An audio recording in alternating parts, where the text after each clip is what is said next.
I don't really agree with it. I have seen that study before, but that could be when you feel like a bit of validation or you feel like a bit of attention. Do you want that guy? Because if you don't want that guy, from my experience, but she is not better than you. She is better for him and there's someone better for you. When you're in love with somebody, they nearly have this godly spirit to them. That candle is giving me nerves, I tell you. When I was lighting it, I just had this image of it catching one of the flowers and me, unknowns to myself, while filming a YouTube video, set the house up in flames. Hello my beautiful friends and welcome back. So your virtual sister is back with another girl talk. We're going to have a little cozy girls night in. I'm going to leave a link in the description box if you want to submit any questions for our next girl talk. They will all be completely anonymous, so it can be your little secret. Before we dive into the girl talk, I just want to thank Fabletics for sponsoring today's video. February is not only the month of love, it is also the month of second chances. Also my birthday month, which we're not going to talk about. As the second month of the year, you still have the opportunity to work on your New Year's resolutions. If January wasn't your forte, January is never my forte, so February is the month where I bloom, I blossom, I come to life. I'm going to show you some of the bits I got this month from Fabletics February drop. You know me, I am a fan of a bit of colour, a little bit of fun in my outfits, but this month we've mostly got neutrals, which I know a lot of people prefer when it comes to activewear and just dressing in general. Let's be honest here, you cannot be a black activewear set. There is something just so classic about it, and black is one of them colours that just suits absolutely everyone, but I'm so in love with these raincoats. Oh my god. So the black cropped one we have, it's given me like biker jacket vibes but in raincoat form, and I'm so obsessed with it. And then we also have a longer raincoat in white, so whether you're a cropped gal or you're a longer cover the bum kind of gal, they have something for you. But I just feel like raincoats are so perfect coming into the spring summertime. It's perfect for throwing a little light layer over yourself. For the month of February, you can get any two trousers for £24 on Fabletics. You know the drill by now, it's not just leggings, any two trousers on site for £24. Such an insane bargain that we absolutely love. And for any of my Irish girls, so Fabletics don't deliver directly to Ireland, but we can use a service called AddressPal, which basically gives you a English address and then on post will send it over to Ireland, and it only costs €3.95 to use AddressPal. So that's the service that we can use to get our Fabletics delivered. But when you're getting such an insane deal like two trousers for £24, you can justify spending that extra €3.95, you know what I mean? But I always have the information for us Irish girls in my description box in case you're confused, because I have had a few questions about that lately. If you're feeling like treating yourself, I will leave a little link down below. Any two trousers for £24. Right, let's dive right on into these questions. So the first one is, talking to a guy and he's so lovely, but why do I feel like him being nice is giving me the ick? I feel like we can all relate to this. I feel like when somebody's too nice and it turns us off more than anything, it's because we know that nobody is that nice. You know what I'm saying. We've all been in that situation before. So I feel like it's probably more so your subconscious being like, he's got flaws, you know, there's definitely things about this person, but we're just not seeing them yet because none of us are perfect. We've all got issues, and a lot of them at that. And that's probably what it is that when someone's too nice, you can feel like they're putting on a front, they're putting on a real mask, which everybody does at the beginning of getting to know people. You know, at the beginning of anything, you're showing your best self, you know, you're putting your best foot forward, you know, you're showing your best quality. But then on the other hand, it could also be a bit of a protection mechanism depending on the kind of people you've dated in the past. Maybe you've only dated assholes and your type is assholes, so now you have a guy in front of you who's genuinely nice and you don't know how to deal with that. That could be the other side of it as well. Or maybe he's simply not your type.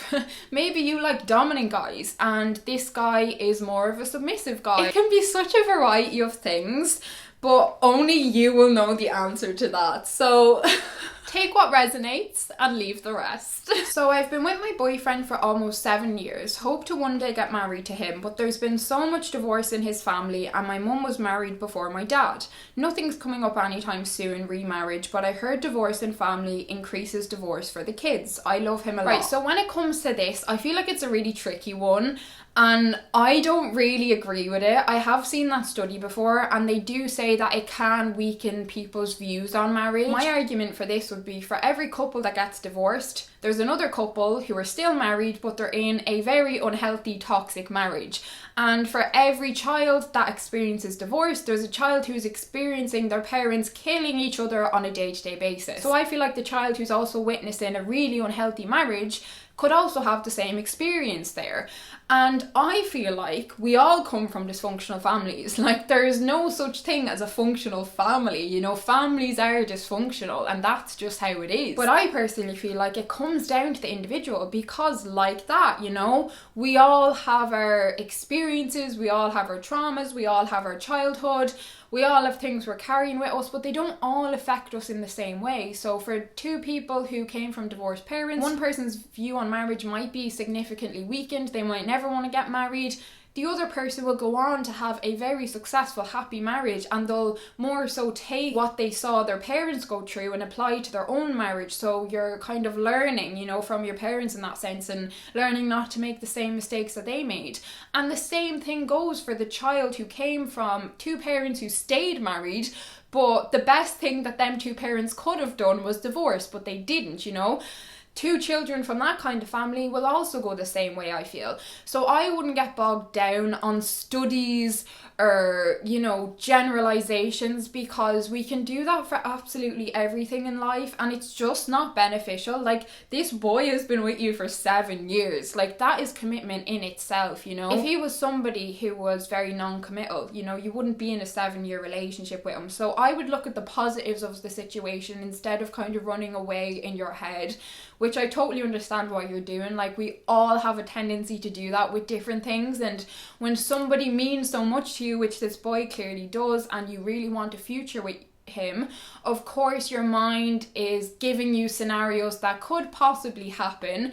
But look on the flip side, like, it's been 7 years, you know, you could go on to have the most healthy, successful marriage and still be together when you're 70 years of age. I feel like a lot of how these things will affect us has a lot to do with our personalities and who we just are at the end of the day, which is something that we can't change, you know, how things affect us, how our brains are wired. But equally, if you come from a family with divorced parents, or you come from a family with a marriage where it was really unhealthy and they stayed together, ultimately you can still work through that, and you can still get through that, you know, and you can still make changes. You can go to therapy. Therapy is such an amazing source for working through issues like this. So even if you have a really bad view on marriage because of what you witnessed with your parents, it doesn't mean that that can change either. But also, you know, two people mightn't want to get married, and they still might have like a really long-term relationship. For our next one, someone said, I can't forget him.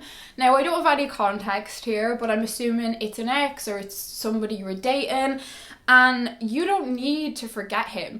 If you spent any time with somebody, whether it was a significant period of time, it was a short time, if that person meant something to you at any point, you're never gonna totally forget them. You know, they were a part of your life, they were a part of your story. Whether it was positive or it was a negative experience, they were still in your life, you know? And I feel like we can often get really frustrated at ourselves for scenarios like this, for not being able to forget them, or for them constantly being on our mind. But you cannot get annoyed at yourself for having a totally normal human experience and for experiencing human emotions. Like, that's all part of the reason we are here, to experience this thing called goddamn life.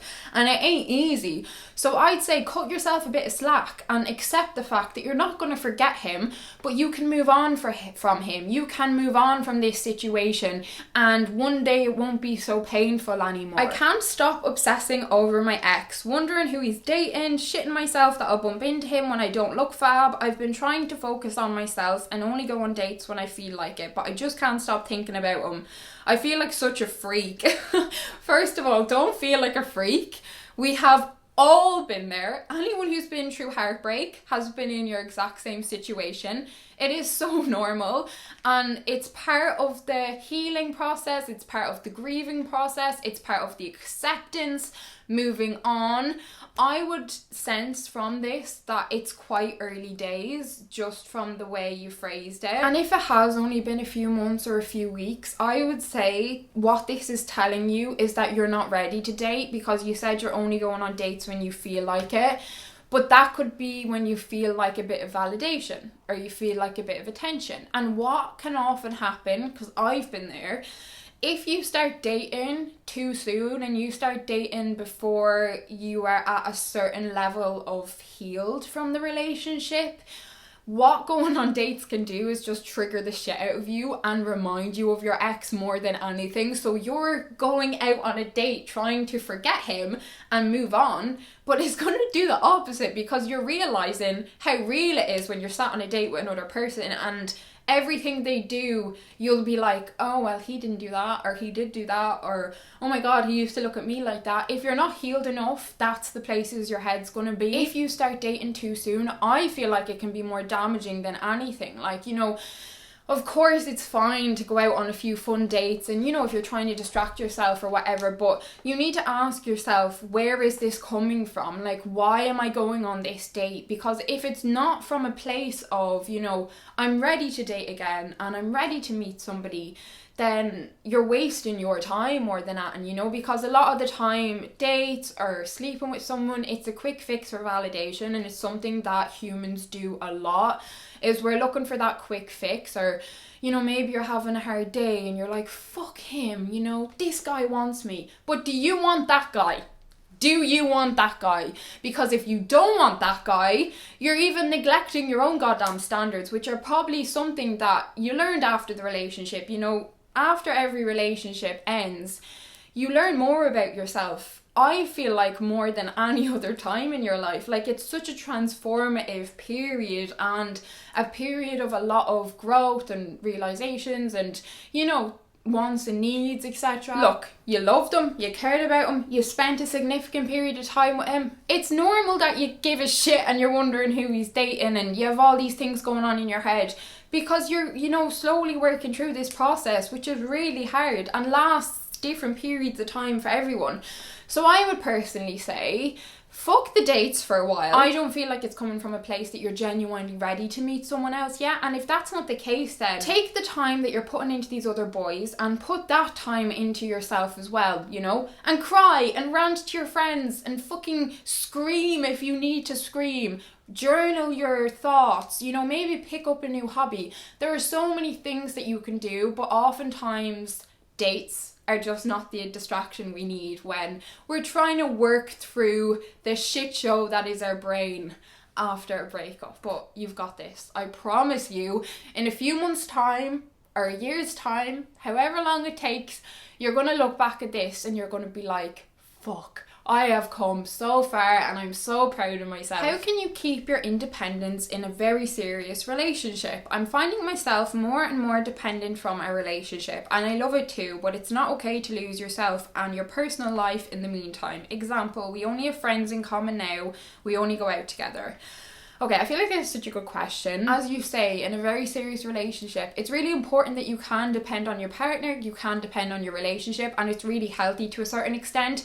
But there's also a line that you can overstep where, you know, it is unhealthy. So I feel like when it comes to this, and as you say, you know, you have friends in common, only go out together, that is very common in serious relationships, because a lot of the time your lives will mesh together and you kind of more so become one than two, because if you have been together a long time, it's only natural that their friends become your friends and vice versa, and, you know, you're going out to events and parties together and whatnot. But I would say to date yourself more, you know, because that is something that you can control and isn't going to interfere with the relationship or the things that you guys do together. So, you know, make a point to bring yourself for dinner, bring yourself for that coffee date, book yourself into a hotel for the night, because it's so important that while in a relationship that you're also having your alone time and you're still nurturing that relationship that you have with yourself, that inner child within you, you know. We come into the world alone and we leave alone. So it's so important that we're constantly pouring into ourselves, no matter who's in our life and no matter what is going on around us.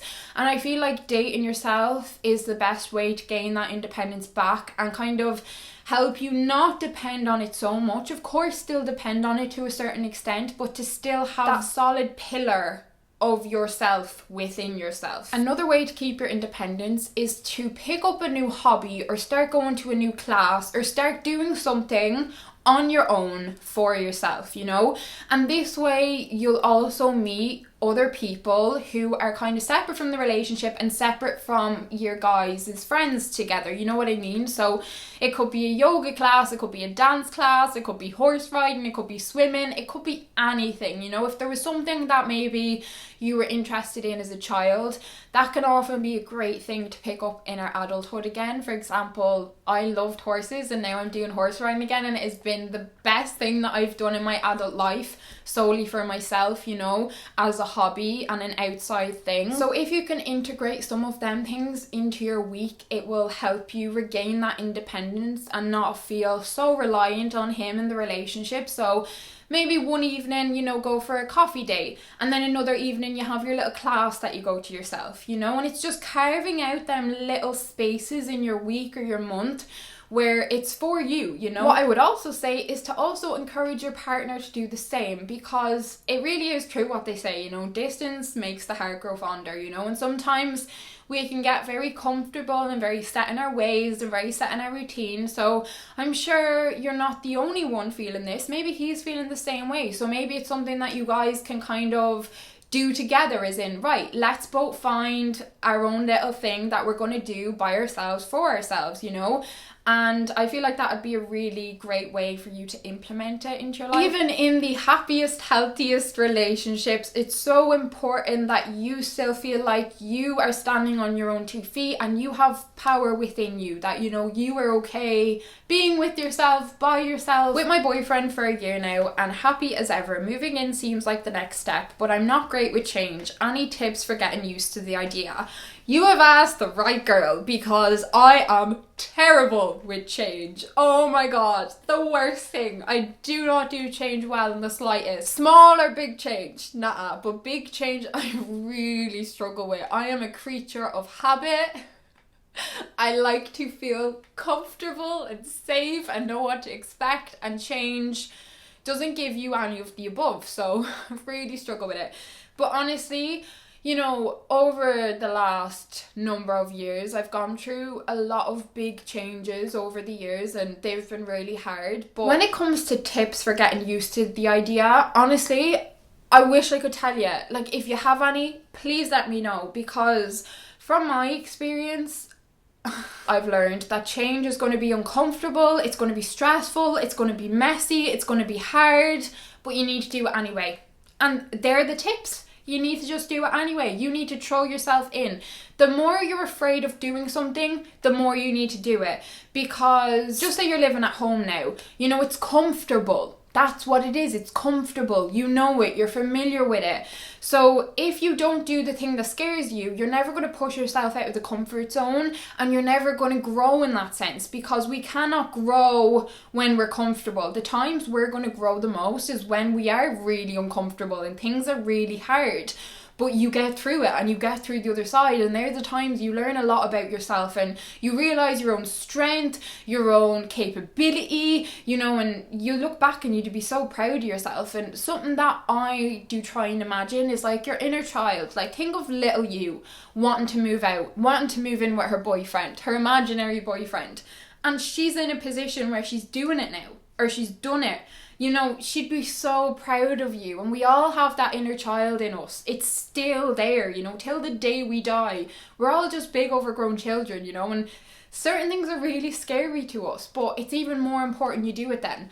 So there are my tips. Probably not the tips you wanted to hear, but this is coming from somebody who couldn't struggle with change anymore if they tried.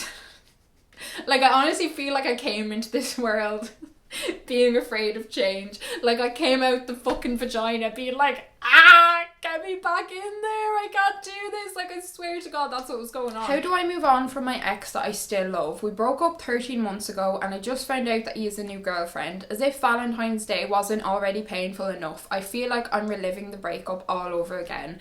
First of all, I want to give you the biggest virtual hug. I'm so sorry you're going through this, but just first of all, Valentine's, 14th of February, it's just another day, and it has now come and it has gone, okay? I feel like when you go through a breakup, you know, first there's the breakup, and I feel like, as you say, you do go through another form of it when you find out that they've moved on, because it is painful, you know, and it hurts. And sometimes I feel like the quicker they move on, the better, so you can nearly kind of deal with it all together. But like, as you say, you know, when you find out 13 months later, you know, sometimes that can be really hard to digest. First of all, what I'd say is, remember that you guys broke up for a reason. Sit down, do your pros and cons list, and I guarantee you your cons are going to be so much more than the pros, right? A lot of the time when an ex gets into another relationship, or you hear they've moved on or gotten with a certain girl, you go into comparison mode, you know, and you're looking at her and you're comparing yourself to her, etc., etc. But there is no comparison, right? Because you guys broke up for a reason. You were not compatible, you were not working in some sense, and in that sense, there was somebody out there who was better for you, more suited to you, and there was someone out there who was better, more suited to him, but she is not better than you. She is better for him, and there's someone better for you, because you guys were not working together, you know? So don't fall into that hole of feeling like a piece of shit, and she's gorgeous, and she's this, and she's that. You know, you're so special, you're so unique. There's only one of you on this planet, and somebody is going to love, appreciate, adore you, and worship the goddamn ground you walk on. When it comes to going through a breakup and trying to move on from someone, it's so important to remember that, right, when you're in love with somebody, they nearly have this godly spirit to them. You know, it's like there's a white light surrounding them, and they've got a halo on. Like, you see them in this light because you love them, you know, you've all this love for them, and you feel a certain kind of way for this person. It's so important to remember that that's coming from you, okay? You are seeing this person in this light because it's the love you have in you for them, okay? This guy is just another guy to so many people, to so many girls. In the last 13 months, he's probably encountered so many girls, and most of them wouldn't even think twice about him. You know, it's your love that is seeing him in this certain kind of light. You know what I mean? We have this tendency, especially us women, to really romanticize relationships, but especially when they end. Like, oh my god, the rose tinted goggles come on in full force and we cannot get them off our goddamn head. Like, you've probably been going through all the memories, all the good memories, but you're not reminding yourself of all the bad, you know? And it's important to remind yourself that one of the things that made him so special to you is coming from everything within you. You know, he's not all that special. He's just another guy. But everything you have is what made him so special. Do you get what I'm saying? I'm not saying, even if it was an amicable breakup and nothing awful happened, he's still just another guy.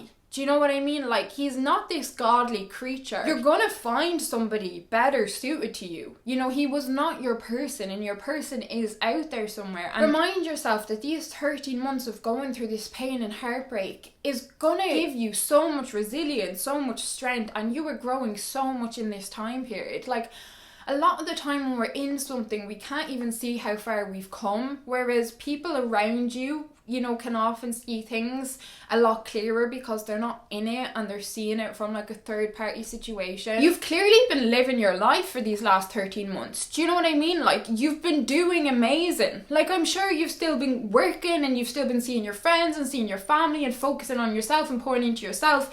You're still standing 13 months on. Like, that's incredible. Think of the girl you were 2 weeks after the breakup, you know, and that might help you realize how far you've come. But I feel like you're being really hard on yourself, so I'd say stop being so hard on yourself. Allow yourself to grieve. You know, he clearly meant a lot to you, you clearly loved him, and that's okay. Let yourself cry, let yourself be upset. That's okay.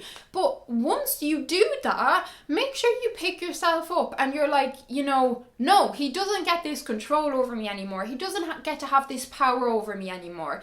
He is moving on with his life and I'm going to do the same. I'm going to be okay. I'm going to get through this. Yes, this is really painful right now, but it doesn't mean it's going to feel like this forever. But I just want to give you the biggest hug again. I'm so sorry. I totally understand what you're going through. It's so painful. Heartbreak is awful. Honestly, after death, it is one of the hardest things that we go through. Something that can be a little bit comforting is to remind yourself that most people have gone through this. Like, nearly every person you walk by on the street has had their heart broken at some point, and they're still going, they're still moving, they're still standing, and you're going to be okay too, you know? I can often feel like you're so alone in it when you're going through heartbreak, but you're not half as alone as you think you are, and there's so many people in the same boat as you right now, and you've got this, you've all got this. This is bad, but I'm in an undefined relationship with a guy, and he asked to see other girls. I don't know why I agreed, and now he wants to send my Valentine pics for him to his best friend to show me off. I should let him go, but I also enjoy the attention I'm getting. What's wrong with me? First of all, there's nothing wrong with you. But he is being extremely, well, first of all, he's showing his true colours, he's showing who he is, but the level of disrespect this boy is showing you is disgusting. This is like bottom of the barrel. This is not okay, right? Whether you guys are in a committed relationship or not, you say you're undefined. If you're trusting someone with an intimate photo, you're trusting them, okay? There's a reason that revenge porn is a thing, you know, and you can bring someone to court for revenge porn because it's a very, very serious thing. This is not something that is small. This is huge. Revenge porn can ruin people's lives, and it can scar them so deeply, you know, because you're trusting him. And now that he has this photo in his hands, he's telling you that he wants to show his best friend, or he has shown him, I don't know what the hell. But honestly, you say that you enjoy the attention you're getting. This is not the kind of attention you want, okay? Because ultimately all this is going to do is going to hurt you, because this boy clearly doesn't have any respect for you. And also the fact that, you know, he asked to see other girls, and then he follows on by showing his friend an intimate photo of you. Like, I'm not even going to say if I was you, I'd get out. I'm going to say you need to walk away from him, because this boy is just showing you who he is, and I guarantee you he's capable of a lot more, because nothing wrong with you, but there's something really fucking wrong with him. And that's what I will say. Please, I actually beg you, I will literally get down on my hands and knees right now, but you seriously need to walk away from him, because, you know, if it's attention you want, you can get attention from guys that are genuine, that give a shit about you, you know, that have some morals and have a bit of respect for women. But this boy is definitely not that, you know. Okay, my darlings, we're gonna leave it here for today, but as I said, I will have a link down below if you want to submit any questions for our next girl talk. They're all completely anonymous. I love these videos so much. Do you know what's absolutely insane is I've been doing these for like 5 years, because I have had my channel for 6 years now, and I started these about a year in, I think. But even in the first year, I was still doing girl talky videos, like about fake friends and all. Now, not that any of us ever want to see them videos resurface again, but it's just mad that I've been doing this for so long, and I still love it so much today as I did the day that I first did one of these styles of videos. It just gives me such best friend, sister vibes, and you know, I feel like it's something that we all love to have, little girly chats. But yeah, thank you guys so much for watching. Don't forget you can get any 2 trousers for £24, and I'll have that link down below as well. But I cannot wait to see you all in my next video, and I love you all so